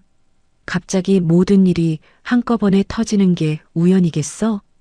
장모가 악을 썼어요. 침이 튀길 정도로 고래고래 소리를 질렀습니다. 식당 유리창이 울릴 정도였어요. 지수는 뒤에서 팔짱을 끼고 냉소적인 표정으로 서 있었어요. 한쪽 입꼬리를 올린 채 민호를 내려다보고 있었습니다. 3년 동안 같이 살던 남편을 보는 눈이 아니었어요. 마치 길가의 벌레를 보는 것 같은 눈빛이었습니다. 저는 그 모습을 보며 속이 부글부글 끓어올랐습니다. 여기가 어디라고 와서 행패요? 제가 앞으로 나서며 말했어요. 목소리를 낮게 깔았습니다. 평소에 구수한 사투리 대신 차갑고 단호한 어조였어요. 장모가 저를 위아래로 훑어보았습니다.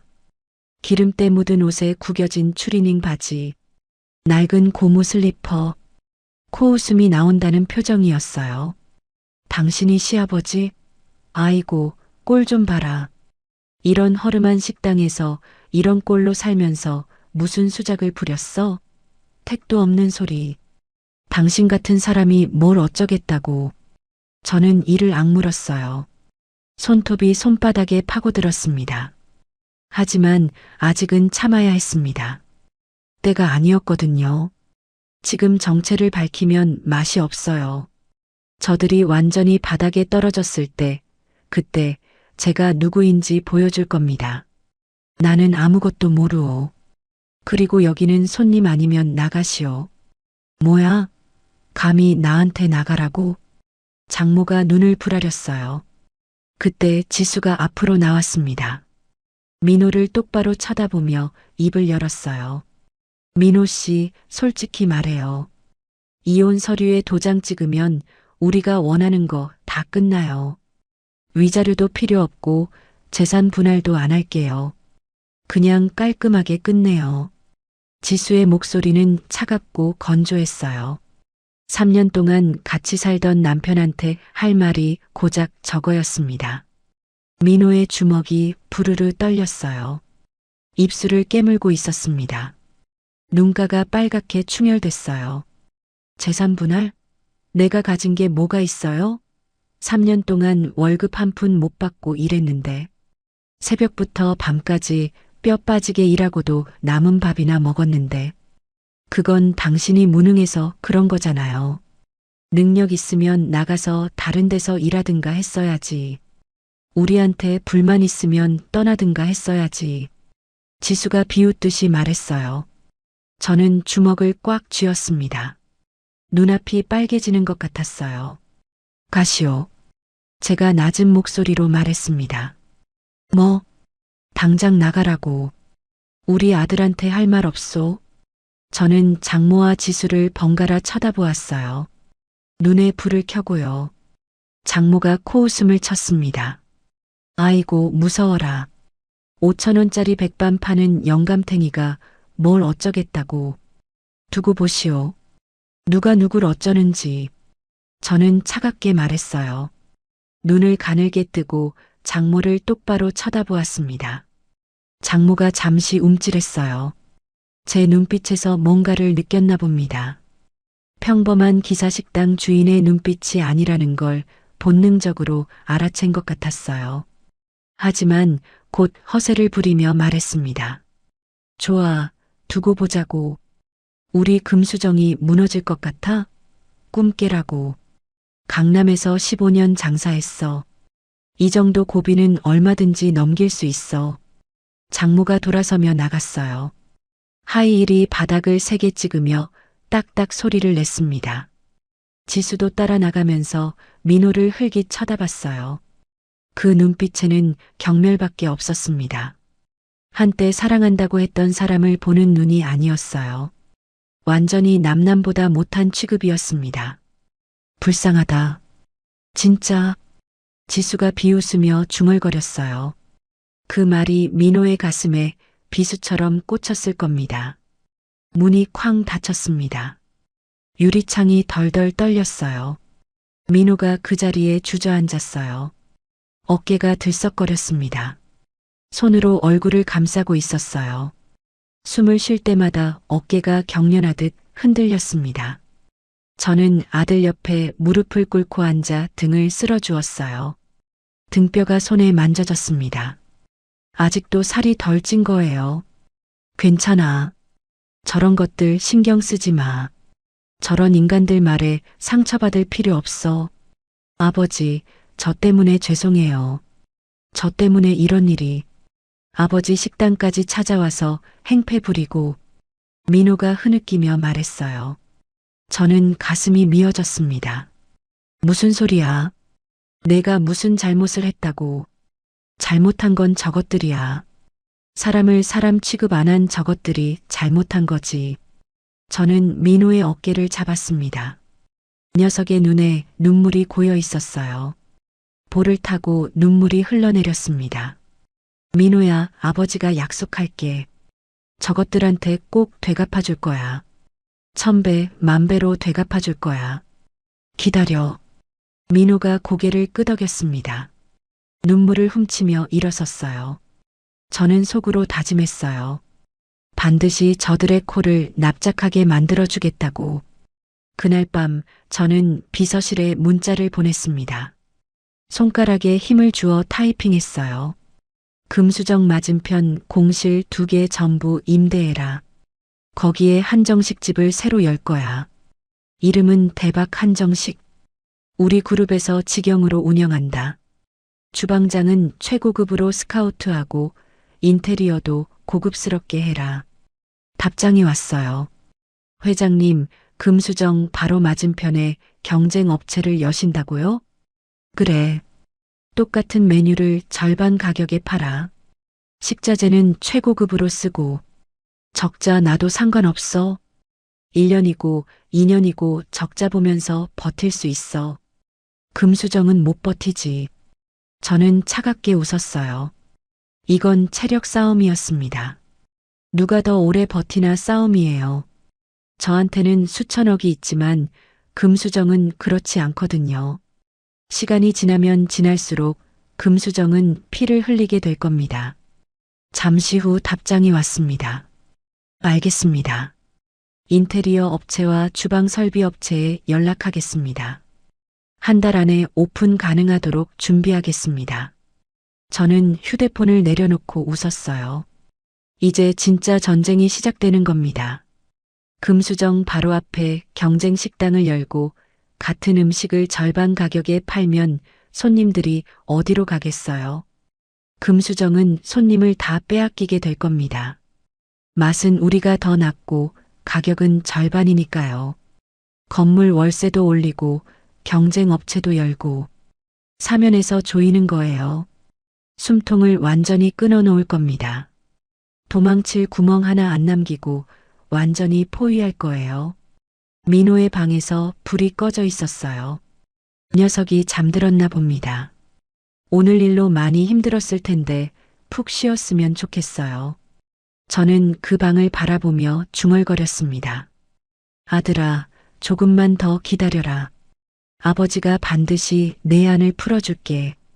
저것들이 널 무시한 거, 모욕한 거 전부 다 갚아줄 거야. 달이 구름 사이로 얼굴을 내밀었습니다. 밝은 보름달이었어요. 둥글고 환한 달빛이 마당을 비쳤습니다.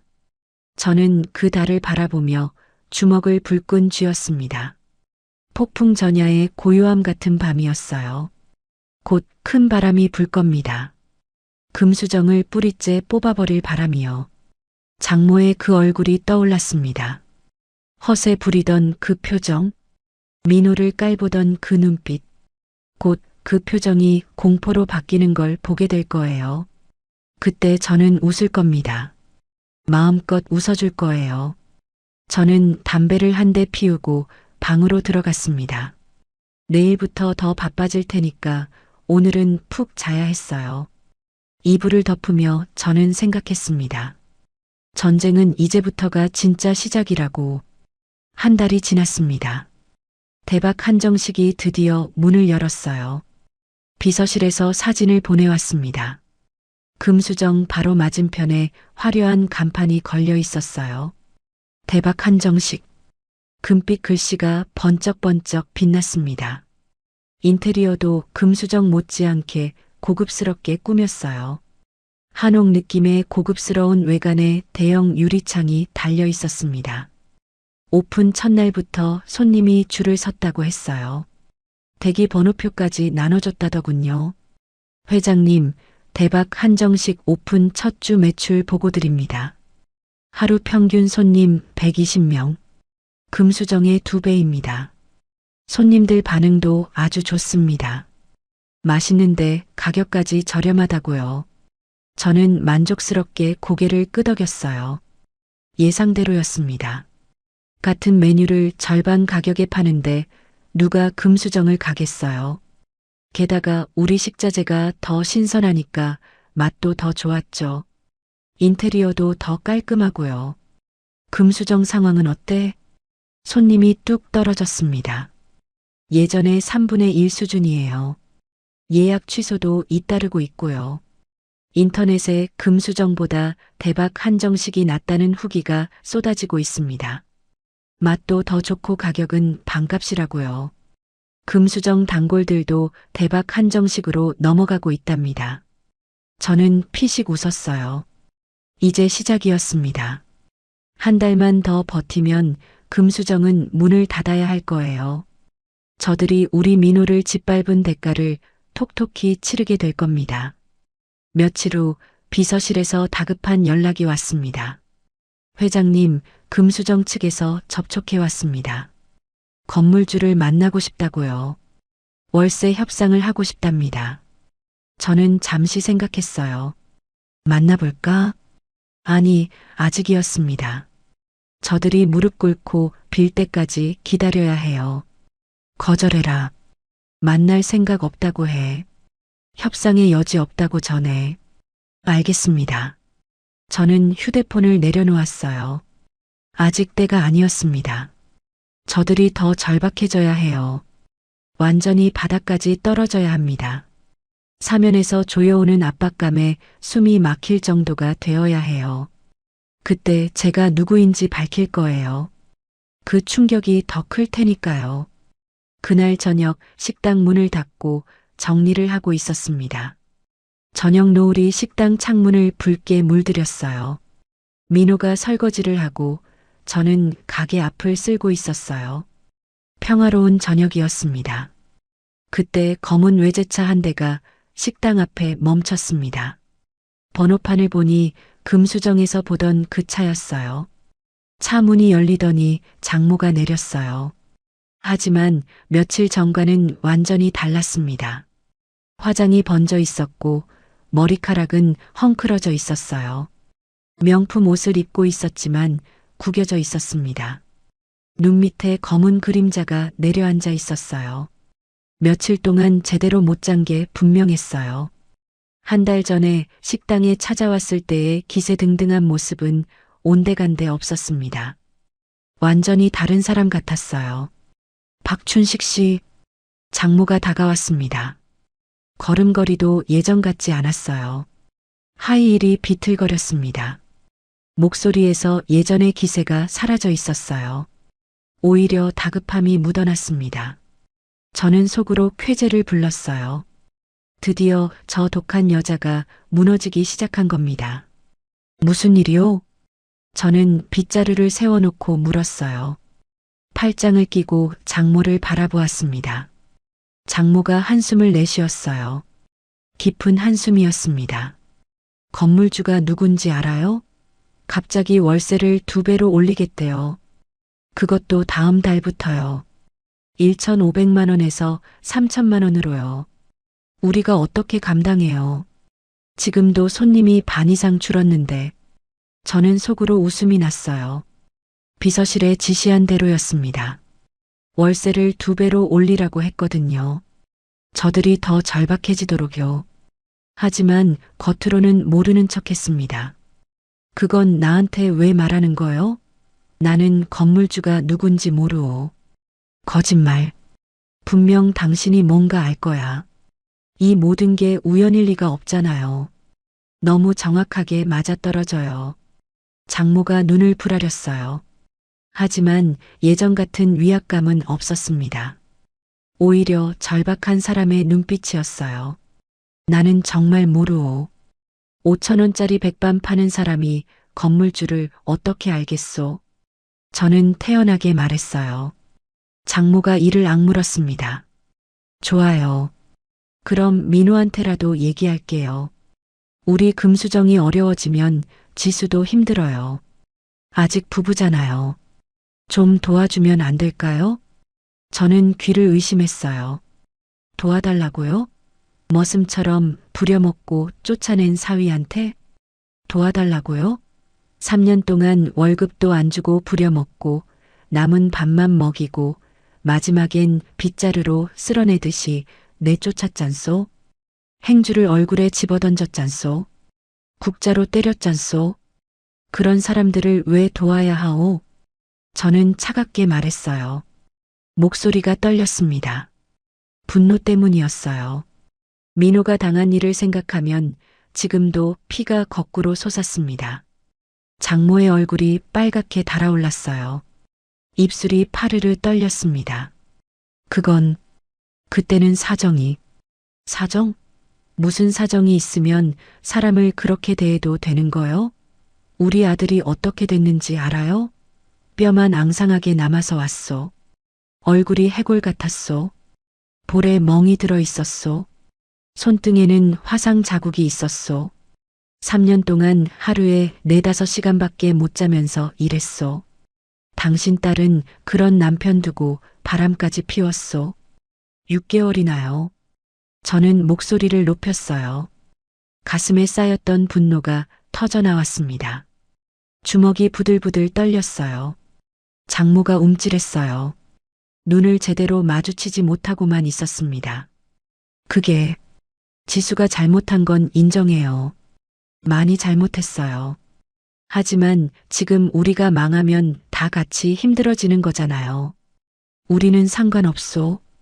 우리 아들은 이제 당신네랑 아무 관계 없소. 이혼 서류 보내왔으니까 곧 정식으로 남남이 될 거요. 저는 단호하게 말했어요. 장모의 눈에 눈물이 고였습니다. 처음 보는 모습이었어요. 저 독한 여자가 울다니. 1달 전만 해도 우리 식당에 찾아와서 행패 부리던 여자가요. 눈물이 볼을 타고 흘러내렸습니다. 화장이 번졌어요. 제발이요. 이대로 가면 금수정 문 닫아야 해요. 15년 동안 피땀 흘려 키운 가게예요. 새벽부터 밤까지 일해서 여기까지 키웠단 말이에요. 장모가 고개를 숙였습니다. 어깨가 미세하게 떨렸어요. 목소리가 갈라졌습니다. 저는 그 모습을 보며 복잡한 기분이 들었습니다. 통쾌하기도 하고 씁쓸하기도 했어요. 15년 동안 키운 가게라. 하지만 그 15년 동안 얼마나 많은 사람을 저렇게 대했을까요? 민호만 당한 게 아닐 거예요. 하지만 마음을 굳혔습니다. 우리 민호가 받은 상처를 생각하면 여기서 물러설 수 없었어요. 나는 아무것도 모르오. 그리고 우리 아들한테도 다시는 찾아오지 마시오. 저는 빗자루를 들고 가게 안으로 들어갔습니다. 뒤에서 장모가 뭔가 말하는 소리가 들렸어요. 제발이라는 말이 들렸지만 무시했어요. 발소리가 멀어지더니 차 문이 닫히는 소리가 났습니다. 엔진 소리가 멀어져 갔어요. 문을 닫자 민호가 걱정스러운 눈으로 물었습니다. 아버지, 괜찮으세요? 밖에서 누구랑 얘기하시던데요? 응, 괜찮아. 그냥 지나가던 사람이야. 신경 쓰지 마. 저는 민호의 어깨를 토닥였어요. 녀석은 장모가 온 걸 몰랐나 봅니다. 다행이었어요. 알면 또 마음 상할 테니까요. 민호가 고개를 끄덕이며 다시 설거지를 하러 갔습니다. 저는 그 뒷모습을 바라보았어요. 녀석의 어깨가 예전보다 펴진 것 같았습니다. 여기 와서 조금씩 회복하고 있었어요. 그날 밤 비서실에 연락했습니다. 금수정 재무 상태 파악해라.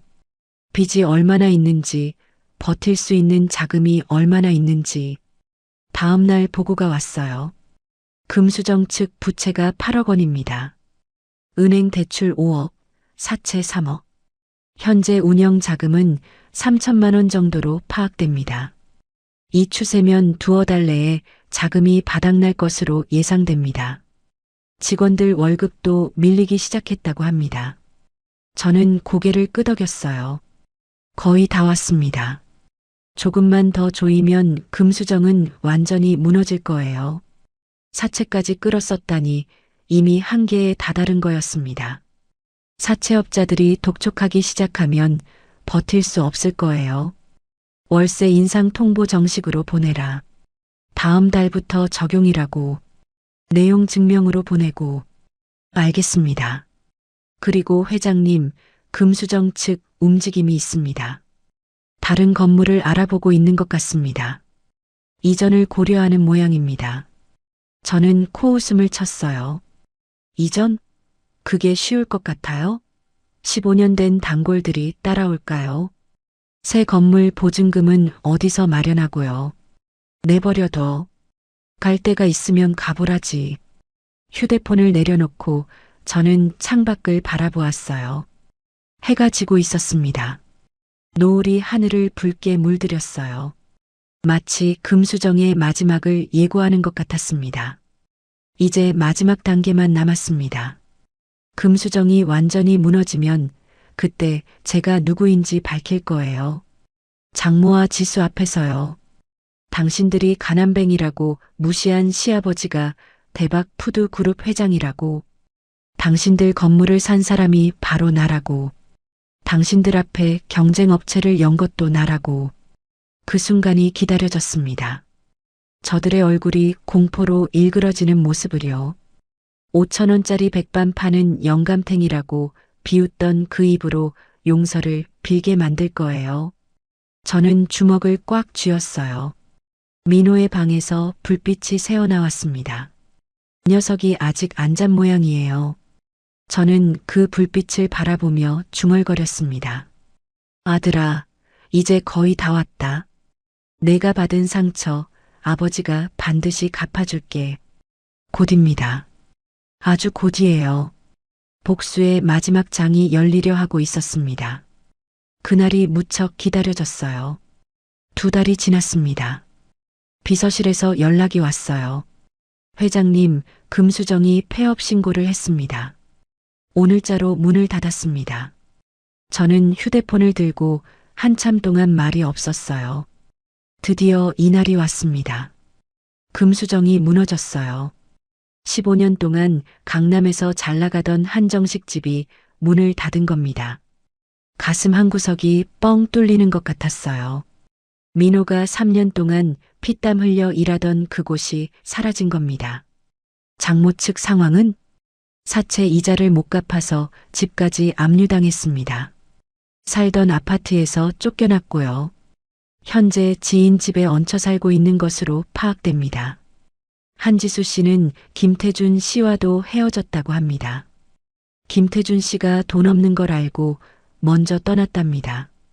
저는 씁쓸하게 웃었어요. 돈 보고 만난 남자가 돈 없으니까 떠난 거죠. 세상 일이 다 그런 겁니다. 인과응보라고 해야 할까요? 알겠다. 내가 직접 찾아가겠다. 주소 보내라. 이제 마지막이었습니다. 제가 누구인지 밝힐 때가 왔어요. 저는 민호를 불렀습니다. 민호야, 오늘 아버지랑 같이 갈 데가 있어. 어디요? 가면 알아. 저는 옷을 갈아입었어요. 평소의 추리닝 대신 양복을 꺼냈습니다. 30년 전에 사서 한 번도 안 입은 양복이에요. 먼지를 털고 입으니까 아직 맞았습니다. 거울을 보니 낯선 사람이 서 있었어요. 기사식당 주인 박춘식이 아니라 대박 푸드 그룹 회장 박춘식이었습니다. 민호가 제 모습을 보고 눈이 휘둥그레졌어요. 아버지, 그 옷은 나중에 설명해 줄게. 일단 가자. 저는 비서실에 연락해서 차를 보내라고 했습니다. 30분 후에 검은색 고급 승용차가 집 앞에 섰어요. 운전기사가 문을 열어주었습니다. 민호는 어리둥절한 표정으로 저를 따라 차에 올랐어요. 차가 출발했습니다. 민호가 조심스럽게 물었어요. 아버지, 대체 무슨 일이에요? 이 차는 뭐고 그 양복은 뭐예요? 도착하면 다 알게 될 거야. 저는 창밖을 바라보며 말했습니다. 가슴이 두근거렸어요. 30년 동안 숨겨왔던 비밀을 밝히는 날이었거든요. 차가 허름한 다세대 주택 앞에 섰습니다. 페인트가 벗겨진 건물이었어요. 금수정 사장이 이런 데서 살고 있다니 격세지감이었습니다. 저는 차에서 내려 계단을 올라갔어요. 민호가 뒤따라왔습니다. 3층 끝방 앞에서 멈췄어요. 초인종을 눌렀습니다. 잠시 후 문이 열렸어요. 장모가 나타났습니다. 하지만 제가 아는 그 장모가 아니었어요. 머리카락은 흐트러져 있었고 얼굴은 푸석푸석했습니다. 화장기 하나 없는 맨얼굴이었어요. 낡은 추리닝을 입고 있었습니다. 2달 전만 해도 명품으로 치장하고 다니던 사람이에요. 누구? 장모가 저를 보더니 눈이 커졌어요. 양복 입은 제 모습을 위아래로 훑어보았습니다. 2달 전 기사식당에서 봤던 기름때 묻은 늙은이와는 완전히 다른 모습이었으니까요. 그러다가 민호를 발견하고 얼굴이 굳어졌어요. 얼굴에 공포가 스쳤습니다. 민호 씨? 여기 왜? 어떻게 우리 집 주소를? 한경자 씨. 제가 입을 열었습니다. 장모의 이름을 처음 불러봤어요. 목소리를 낮게 깔았습니다. 장모가 저를 쳐다보았습니다. 눈을 크게 뜨고 제 얼굴을 살폈어요. 당신, 누구예요? 어디서 본 것 같은데. 나를 못 알아보겠소? 저는 천천히 물었어요. 장모가 눈을 찡그렸습니다. 그러다가 갑자기 눈이 커졌어요. 박춘식 씨? 맞소. 5,000원짜리 백반 파는 영감탱이요. 저는 피식 웃었어요. 장모의 얼굴이 하얗게 질렸습니다. 입이 벌어진 채 말을 잇지 못했어요. 그런데 말이오. 내가 한 가지 숨긴 게 있소. 저는 주머니에서 명함을 꺼냈습니다. 장모에게 내밀었어요. 장모가 떨리는 손으로 명함을 받았습니다. 명함을 읽는 순간 장모의 얼굴이 사색이 됐어요. 네. 대박 푸드그룹. 회장. 장모의 목소리가 떨렸습니다. 손에서 명함이 떨어졌어요. 바닥에 떨어진 명함을 멍하니 쳐다보았습니다. 무릎에서 힘이 빠졌는지 벽에 기대야 했어요. 얼굴이 백지장처럼 하얘졌습니다. 그렇소. 당신네 식당에 식자재 납품하던 회사 회장이 나요. 당신네 건물 산 사람도 나고 맞은편에 대박 한정식 연 것도 나요. 월세 2배로 올린 것도 나고. 저는 담담하게 말했어요. 장모가 비틀거렸습니다. 벽에 기대며 간신히 버텼어요. 눈에서 눈물이 흘러내렸습니다. 왜 그런 거예요? 왜요? 당신들이 내 아들한테 한 짓 때문이요. 저는 차갑게 말했어요. 장모가 고개를 들었습니다. 그때 안쪽에서 지수가 나타났어요. 지수도 초라한 몰골이었습니다. 화장기 없는 얼굴에 눈이 퉁퉁 부어 있었어요. 엄마, 무슨 일이야? 민호 씨? 지수가 민호를 보더니 움찔했어요. 민호는 아무 말 없이 서 있었습니다. 얼굴이 굳어 있었어요. 한지수 씨, 당신이 남편한테 뭘 했는지 알지? 제가 지수를 쳐다보며 말했습니다. 지수의 얼굴이 빨갛게 달아올랐어요. 당신이 뭔데? 민호 아버지요. 대박 푸드 그룹 회장이기도 하고. 지수의 얼굴이 새하얗게 질렸습니다. 입이 딱 벌어졌어요. 말을 잇지 못했습니다. 3년 동안 남편을 머슴처럼 부려먹고 남은 밥 먹이고 때리고 결국엔 바람까지 피웠지. 그게 사람한테 할 짓이오? 저는 목소리를 높였어요. 지수가 고개를 떨궜습니다. 어깨가 떨리기 시작했어요. 죄송해요. 지수가 작은 소리로 말했습니다. 장모도 무릎을 꿇었어요. 죄송합니다. 정말 죄송합니다. 우리가 잘못했어요. 제발 용서해 주세요. 장모가 바닥에 이마를 대고 빌었습니다. 2달 전만 해도 허세 부리던 그 여자가요. 저는 그 모습을 내려다보았어요. 복잡한 기분이 들었습니다. 통쾌하기도 하고 허망하기도 했어요. 민호가 앞으로 나왔습니다. 장모와 지수를 바라보았어요. 눈에 눈물이 고여 있었습니다.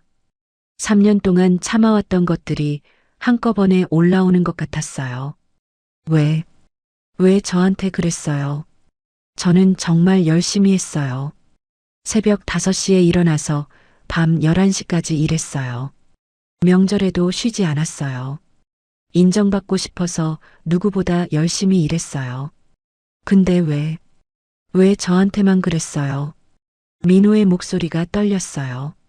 3년 동안 쌓인 한이 터져 나오는 것 같았습니다. 목이 메어 말을 잇지 못했어요. 지수가 고개를 들어 민호를 쳐다보았어요. 눈물이 볼을 타고 흘러내렸습니다. 미안해요. 정말 미안해요. 내가 잘못했어요. 용서해줘요. 지수가 울먹이며 말했습니다. 진심으로 뉘우치는 것 같았어요. 저는 한참 동안 저들을 바라보았습니다.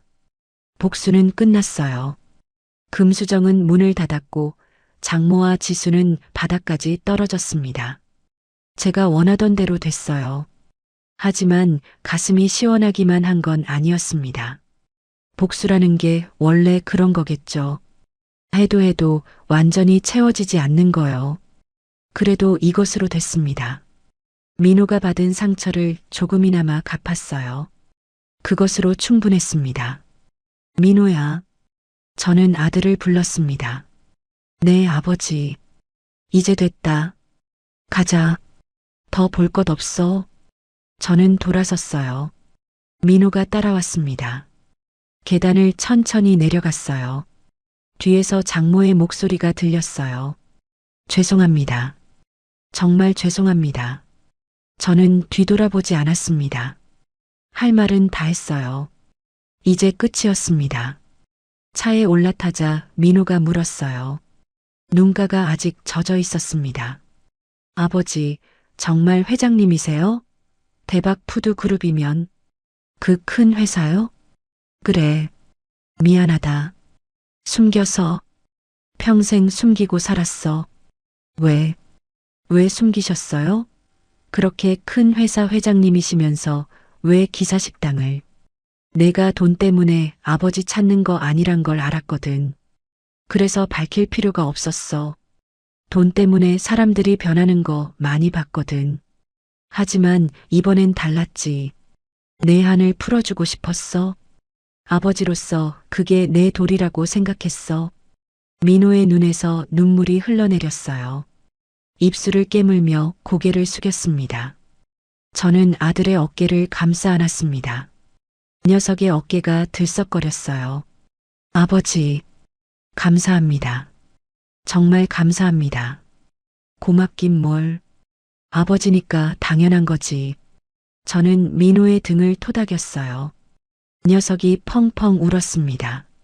3년 동안, 아니 그보다 더 오랜 시간 동안 쌓인 것들이 쏟아져 나오는 것 같았어요. 이제 새로 시작하자. 아버지가 도와줄게. 내가 하고 싶은 거 해. 공부를 더 하고 싶으면 공부하고, 사업을 하고 싶으면 사업해. 뭐든 도와줄게. 민호가 고개를 끄덕였습니다. 눈물을 훔치며 웃었어요. 오랜만에 보는 환한 웃음이었습니다. 저는 창밖을 바라보았어요. 햇살이 따스했습니다. 봄이 오고 있었어요. 복수는 끝났습니다. 길고 긴 싸움이었어요. 하지만 이제 정말 끝났습니다. 남은 건 아들과 함께할 새로운 시작뿐이었어요. 차가 출발했습니다. 허름한 다세대 주택이 점점 멀어져 갔어요. 저는 뒤돌아보지 않았습니다. 과거는 과거에 두고 앞으로 나아가야 했어요. 민호와 함께요. 아버지, 응? 사랑해요. 민호가 작은 소리로 말했습니다. 저는 가슴이 뭉클해졌어요. 눈시울이 뜨거워졌습니다. 코끝이 찡했어요. 나도 사랑한다. 내 아들아. 저는 민호의 손을 꼭 잡았습니다. 따뜻한 온기가 손끝으로 전해져 왔어요. 이것으로 됐습니다. 이것으로 충분했어요. 아들과 함께하는 것. 그게 제가 진짜 원했던 거였습니다. 오늘의 사연 어떠셨나요? 사연이 마음에 닿았다면 더 좋은 사연으로 찾아뵐 수 있도록 구독과 좋아요를 눌러주세요. 그리고 사연의 주인공을 위한 따뜻한 말씀도 댓글로 부탁드립니다. 여러분의 오늘을 응원합니다. 인생 소풍이었습니다.